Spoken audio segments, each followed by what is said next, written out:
வணக்கம். நான் உங்கள் ஜெயா. இன்றைக்கி நம்ம இந்த வீடியோவில் நெசம் எசக்கில் எழுதின இன் இந்தியா இந்த போயட்ரியோட சம்மரியை பார்க்கலாம் வாங்க. இந்த போயமை அவர் ஃப்ரீ வேர்ஸில் எழுதியிருக்காரு. இதில் அவருடைய சொந்த பர்சனல் எக்ஸ்பீரியன்ஸ் அவர் எழுதினாலும் எப்படி எழுதியிருக்காருன்னா, வெளிநாட்டிலேருந்து ஒருத்தர் இந்தியாவை பார்த்தா எப்படி அவர் நினைப்பார், என்னென்ன எண்ணங்கள் ஒரு மனசில் போகும் அப்படின்ற மாதிரி தான் எழுதியிருக்காரு. இந்த போயம் ஒரு 4 பாட்டாக பிரிச்சுட்டு ஒரு பாட்லேயும் இந்தியாவோட ஒரு ஆஸ்பெக்டை பற்றி அவர் எழுதியிருக்காரு.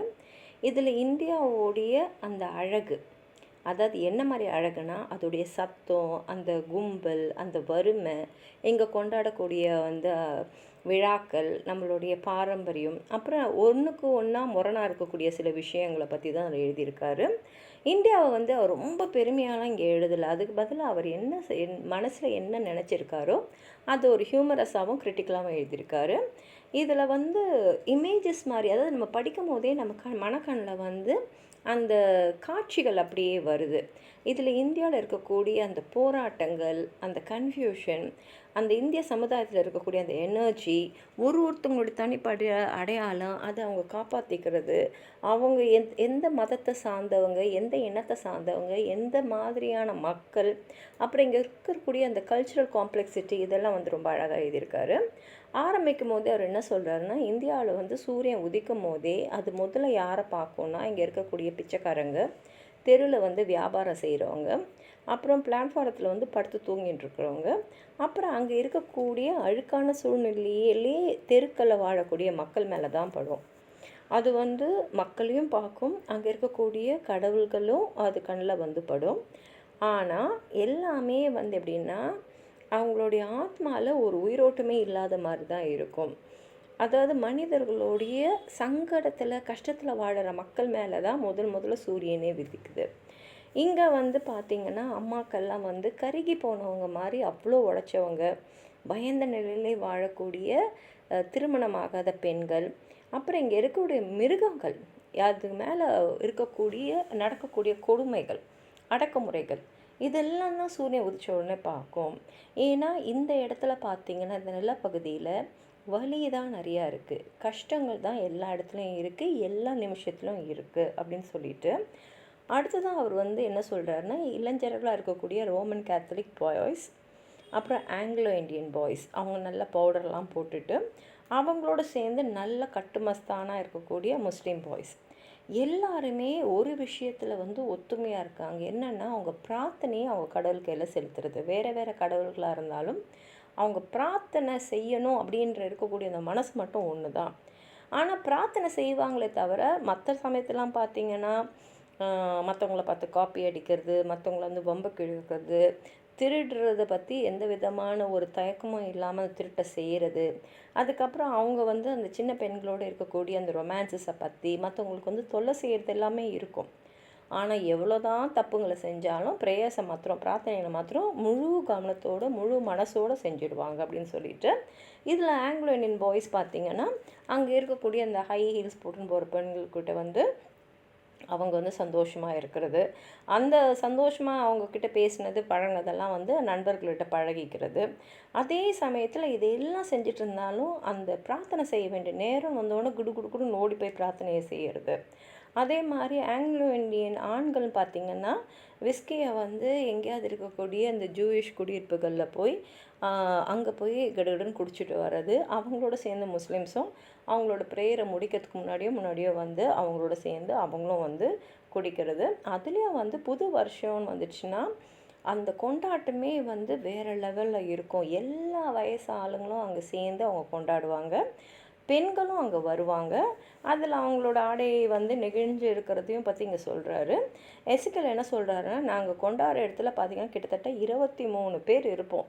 அந்த 23 பேரும் பார்த்திங்கன்னா 6 வேறு நாட்டை சேர்ந்தவங்க. ஆனால் கொண்டாட்டம் புது வருஷம்னு வரும்போது எல்லோரும் சேர்ந்து கொண்டாடுவோன்றாரு. அதே சமயத்தில் அங்கே இந்திய மனைவிகளும் வருவாங்க. ஆனால் அவங்க இந்த அளவுக்குலாம் கொண்டாட மாட்டாங்க. அப்படியே தனியாக அவங்க பாட்டுக்கு உட்காந்துருப்பாங்க. அவங்க குடிக்கவும் மாட்டாங்க, யாரோட ரொம்ப பேசவும் மாட்டாங்க. ஆண்கள் பார்த்திங்கன்னா அவங்க வந்து எப்படி வந்து வெளிநாட்டர்கள் வந்து இந்த புது வருஷத்தை கொண்டாடுறாங்களோ அதே மாதிரி தான் கொண்டு வருவாங்க. அந்த சமயத்தில் பார்த்திங்கன்னா அந்த கொண்டாட்டத்தில் கொஞ்சம் பெண்கள்கிட்ட வந்து ஃப்ளர்ட் பண்ணுறதும் இருக்குது.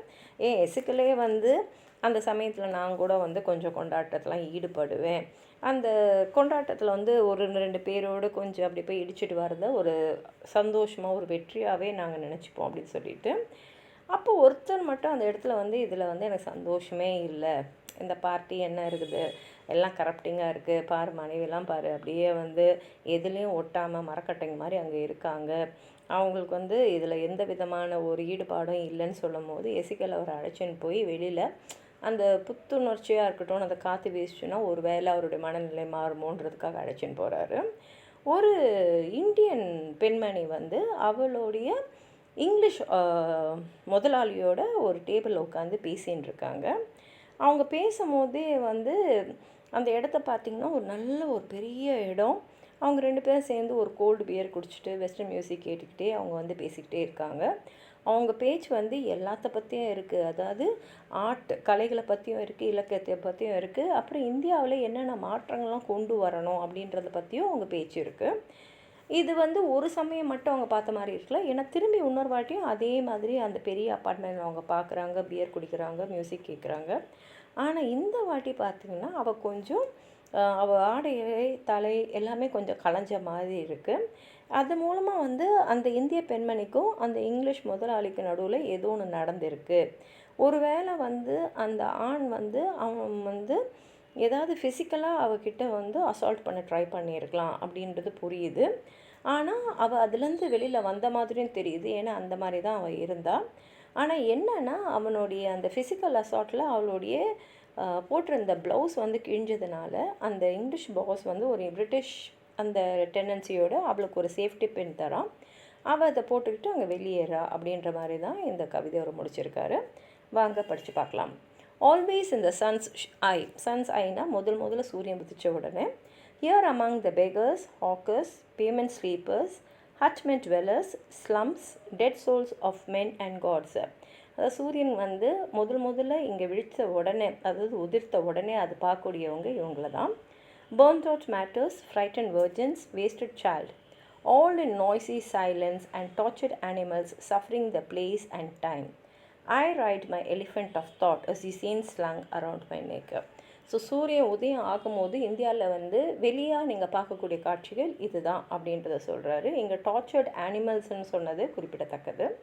அடுத்த காட்சி என்ன சொல்கிறாருன்னா, the Roman Catholic Goan boys, the white washed Anglo Indian boys, the muscle bound Islamic boys were earnest in the prayers. அதாவது ரோமன் கேத்தலிக் கோவன் பாய்ஸாக இருந்தாலும் சரி, ஆங்கிலோ இண்டியன் பாய்ஸாக இருந்தாலும் சரி, நல்ல கட்டுமஸ்தானாக இருக்கக்கூடிய இஸ்லாமிக் பாய்ஸாலும் சரி, அவங்க எல்லாருமே அவங்களோட பிரார்த்தனையை செலுத்துறதுல வந்து ரொம்ப தீவிரமாக இருந்தாங்க.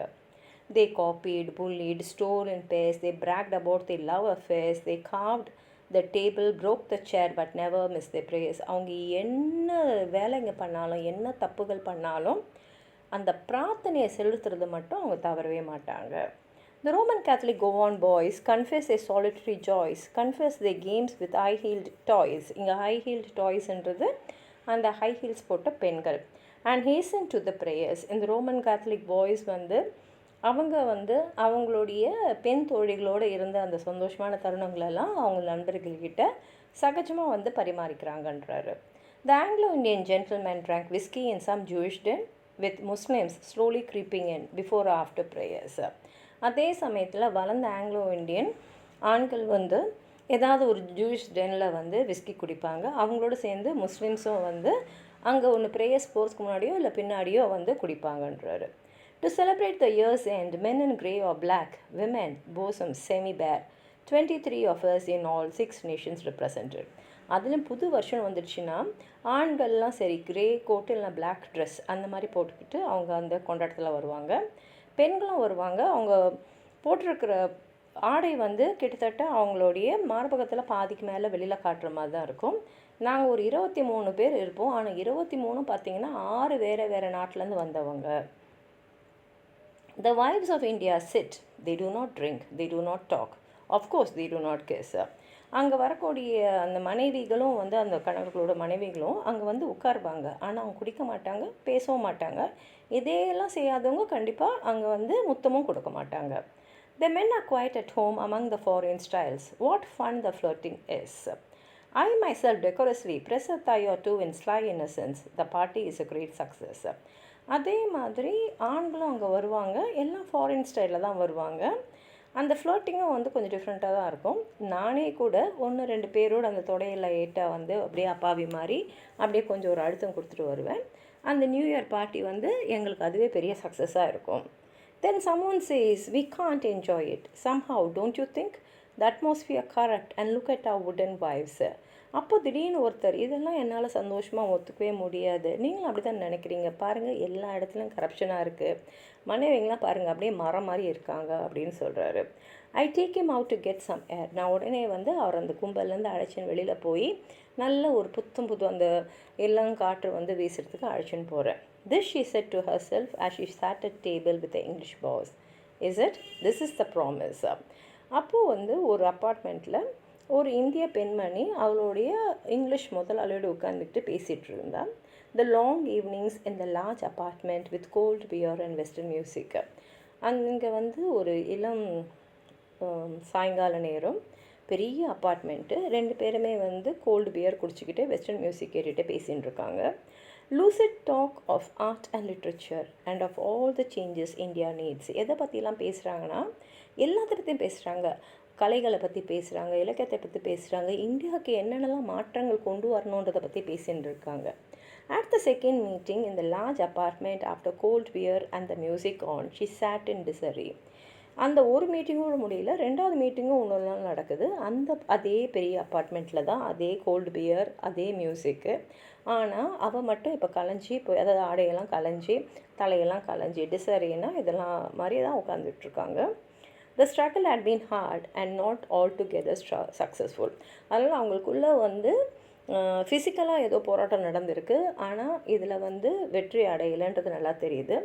Certainly the blouse would not be used again. ஆனால் ஒன்று மட்டும் உறுதி, அதாவது அந்த ஆங்கில முதலாளி வந்து அவருடைய முயற்சியில் தோல்வி அடைஞ்சாலும் அவர் வந்து அவருடைய ஃபிசிக்கல் இதில் வந்து அவளுடைய ப்ளவுஸை கிழிச்சிருக்கணும், ஜாக்கெட்டை கிழிச்சிருக்கணுன்றது மட்டும் தெரியுது. ஏன்னா திருப்பி அதை அவையெல்லாம் யூஸ் பண்ண முடியாது. But with true British courtesy, he lent her a safety pin before she took the elevator down. ஆனால் அந்த பிரிட்டிஷ் கர்ட்டஸியோட அவளுக்கு வந்து அவர் ஒரு சேஃப்டி பின் கொடுத்தாரு. அதை வந்து அவள் எடுத்து அவளுடைய ப்ளவுஸை வந்து சரி பண்ணிக்கிட்டு அந்த லிஃப்ட் மூலமாக அவள் கீழே இறங்கி போயிட்டா அப்படின்னு சொல்கிறதோடு இந்த கவிதையை அவர் முடிச்சிருக்காரு. உங்களுக்கு எதாவது சொல்லணும்னு நினச்சிங்கன்னா கீழே இருக்கிற கமெண்ட் பாக்ஸில் எழுதுங்க. இந்த வீடியோவை ஹைப் பண்ணுங்கள், லைக் பண்ணுங்கள், உங்கள் ஃப்ரெண்ட்ஸோடு ஷேர் பண்ணுங்கள். சப்ஸ்கிரைப் பண்ணாதவங்களாம் ப்ளீஸ் சப்ஸ்கிரைப் பண்ணி சப்போர்ட் பண்ணுங்கள். நன்றி.